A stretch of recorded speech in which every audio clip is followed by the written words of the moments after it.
man, oh man, was that a shit pumping or what?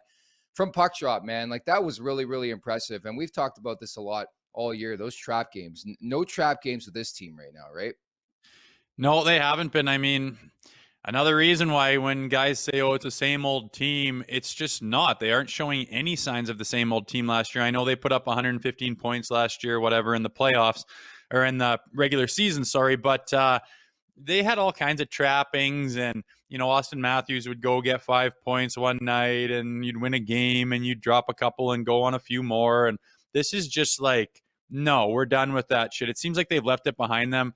To shit pump a team that bad, I know it's the Anaheim Ducks and it's not the Boston Bruins, but my God, it was just top to bottom. I mean, it was professionalism. They didn't start playing, shinny hockey out there. They weren't throwing waist high sauces and behind the backers. They didn't start dicking around. There wasn't odd man rushes against once they got up a few goals and everyone's looking for their cookies. Even at 5, 6, 7, nothing, they were playing the right way, playing hockey the way their system is meant to be played. And it was just sitting there going, wow, man, this is a hockey team that is ready to play hockey every single night. And they've been doing it for weeks and weeks, man. Yeah, I thought it was a real professional victory, to your point. Like, I thought Austin Matthews, like, he didn't score, but I thought he was buzzing. Mitch Marner obviously picks up 2 points, 2 assists, now up to a 23-game point streak, a 15-game point streak here for this Maple Leafs team. 12-0-3 in that stretch. But, like, I felt like they really didn't force anything. And I think along those lines, even Pierre Engvall, who came back from his 1-game suspension, I thought by far that was his best game of the season. Like, he was noticeable every shift. He brought some jam, brought that heavy shot.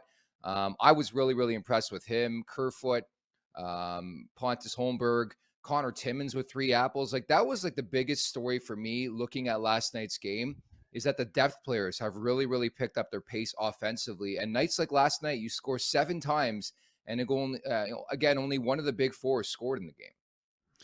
Yeah, that's wild. I mean, I'm thinking about what it's like to be in that locker room and part of that team. And I mean, sometimes when you got the likes of, Mitch Marner's and Austin Matthews and Johnny T's and Willie and these guys, like they throw a pretty big shadow, right? And you kind of feel like when you're that secondary scoring, you're kind of in their shadow and you're not talked about as much. And I just don't think that's the case for this team right now. I mean, that is the core and the star bunch for the team. There's no question. But like you say, like Holmberg and Timmins with 3 apples last night, Kerfoot and Engvall both sniped last night. And we're talking about them earlier in the week, like we need more out of them. They need to be more offensive. They need to show up and they need to be seen in games more often.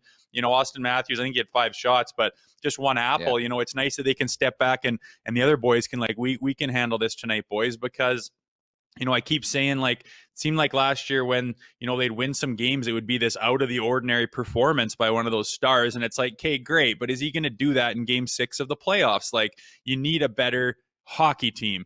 And this is just a goddamn hockey team, man. Like, from top to bottom.